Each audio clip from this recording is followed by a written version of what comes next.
Hello, Assalamualaikum semua. Kembali kepada channel saya, Razi Syam. Hari ini kita akan buat satu video yang tajuk Q&A mengenai pasal yang ada persoalan pertanyaan dalam ruang komen saya pada video yang sebelum ni. Video 5 tips untuk menjadi seorang pelajar yang dalam bidang sains komputer yang cemerlang, yang terbaik. Nanti saya akan sediakan link kat bawah. Siapa yang belum tengok video saya tu dulu, sila tengok dulu. And siapa yang dah tengok, jom kita layan Q&A pada hari ini. So, stay tune guys.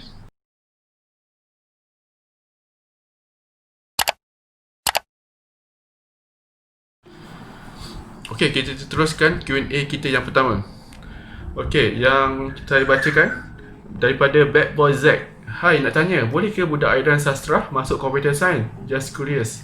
Okay, berkenaan dengan komen tu, dia ingin bertanya berkaitan yang sebelum ni dia belajar di sekolah menengah aliran sastra yang tak ada bio, fizik, kimia, semua tu lah.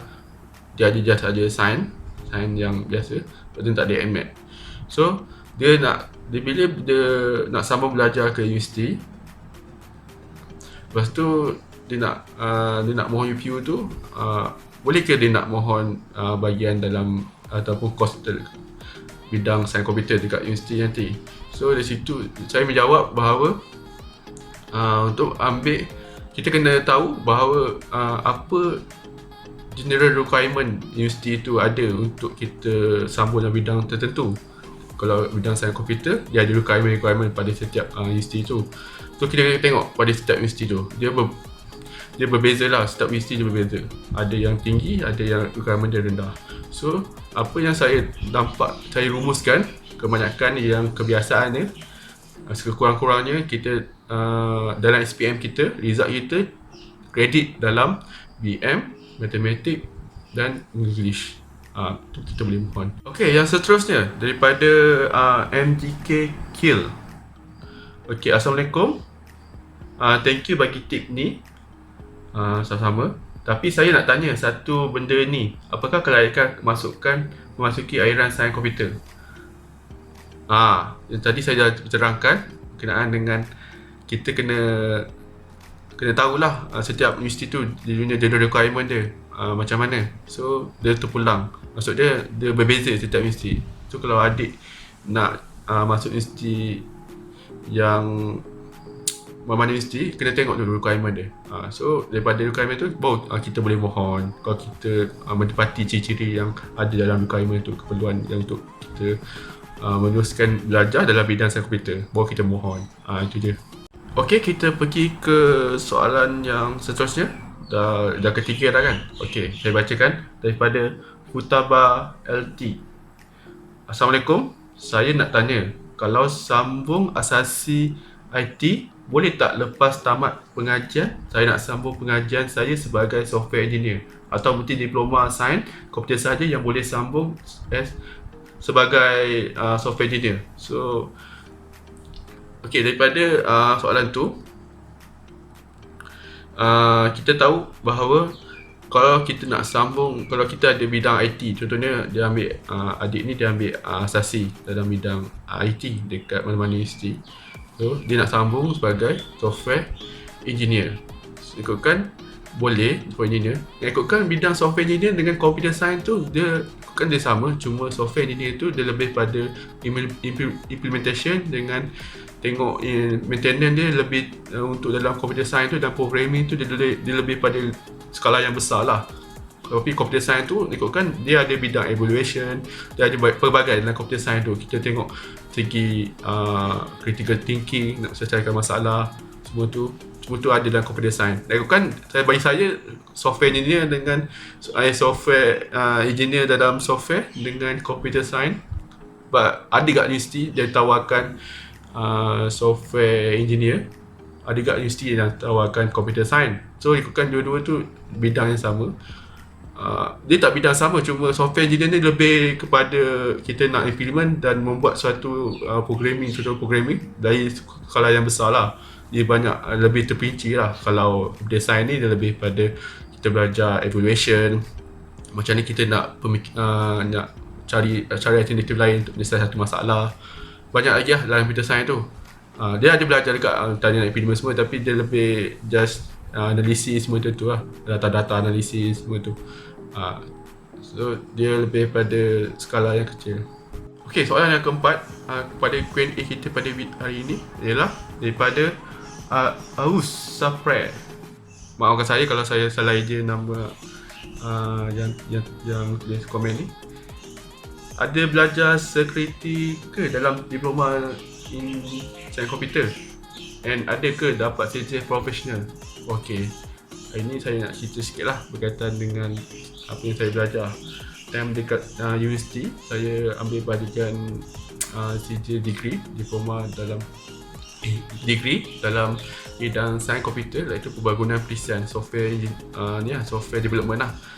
So dari situ nak ditanya berkaitan dengan security. Ada ke saya belajar security? Ikutkan dalam universiti saya, dalam course saya, computer science tu dia pecah lagi kepada 3 cabang, di mana dia ada computer science dalam software programming, software development, ada keselamatan rangkaian, dan satu lagi keselamatan internet. Satu lagi keselamatan internet, satu lagi rangkaian lah. So nak tanya dia lebih kepada kita belajar security ke tak. Kalau ikutkan yang security tu, security daripada data, macam kita nak secure data semua tu, dia lebih ke, kalau kita nak belajar terperinci, kita ambil kepada computer science dalam bahagian rangkaian tu lah, keselamatan rangkaian tu. So kalau saya belajar sebagai software development ataupun pembangunan perisian, saya ada belajar juga bahagian-bahagian dengan cara nak secure, macam mana kita nak hacking tool tu, secure data semua tu. Tapi benda tu firewall semua tu, tapi benda tu dia basic sajalah, dia tak lebih terperinci. So kalau adik nak belajar bidang lagi terperinci dalam computer science, bidang security, adik boleh ambil computer science dalam bidang security lah, keselamatan internet ataupun keselamatan rangkaian. So dia tanya lagi, ada dapat CJ professional tak? Saya dah habis degree. Sekarang saya sambung dekat UM, iaitu dalam bidang diploma pendidikan macam Sifazah, sains komputer juga dekat UM. So CJ saya dapat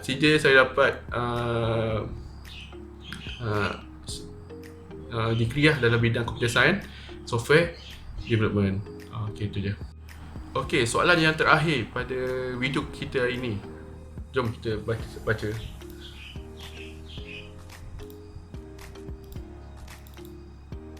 Okey, daripada Nisrik.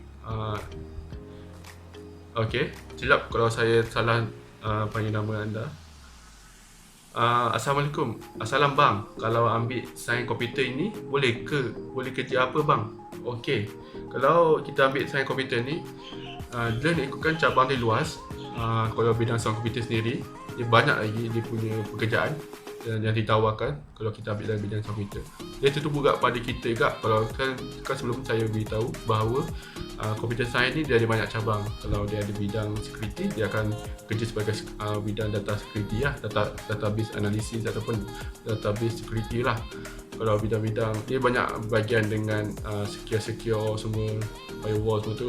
Kalau bidang software engineering atau software development, boleh jadi system analysis, ataupun kita boleh jadi software junior apa namanya, database analysis boleh. Kalau dalam software development ni lagi network engineer tu lebih pada keselamatan internet tadi lah, yang panggil apa, yang kaya tadi yang kita belajar database semua tu, security semua tu. Kita akan, dia banyak cabang ikutkan, tapi pilih yang mana kita minat. Kalau bidang kita minat ke arah security, kita ambil security. Kalau kita ambil minat bahagian programming, kita ambil bahagian programming. So jangan risau, semua kerjaan tu, semua apa yang kita belajar dekat universiti tu semua ada pekerjaan, jangan risau. Tapi bagi saya programming ni untuk cari pekerjaan di luar bandar, di macam di kawasan kampung-kampung memang tak susah. Kalau di bandar macam dekat Kuala Lumpur, dekat Selangor, kat Cyberjaya terutamanya, memang banyak peluang-peluang pekerjaan untuk dalam bidang sains komputer ni. So tanya diri anda mau macam mana, mau kerja macam mana, apa kemahiran yang awak ada. So tanya diri anda, ukur baju daripada diri. Itu saja. So video kali ini itu saja yang saya nak beritahu berkaitan dengan Q&A. So apa-apa yang korang boleh nak soal, nak tanya ke apa-apa lagi, boleh tanya ataupun PM saya bagi media sosial saya kat bawah ni. So korang boleh PM, boleh tanya saya, DM saya ke apa ke, boleh tanya kat situ. So apa rumusan pada video kali ini, kita tanya diri kita macam mana, apa minat kita, ke arah yang mana.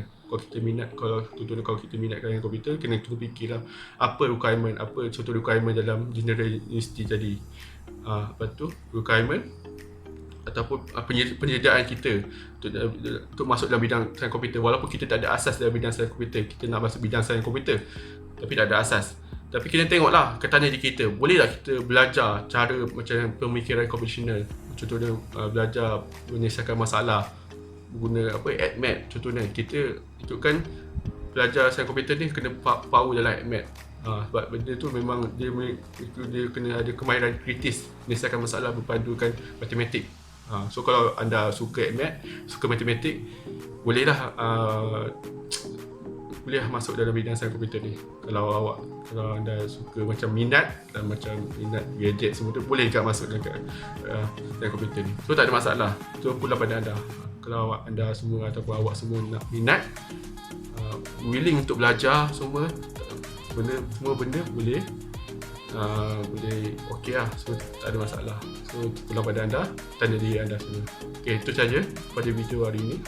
Assalamualaikum warahmatullahi wabarakatuh.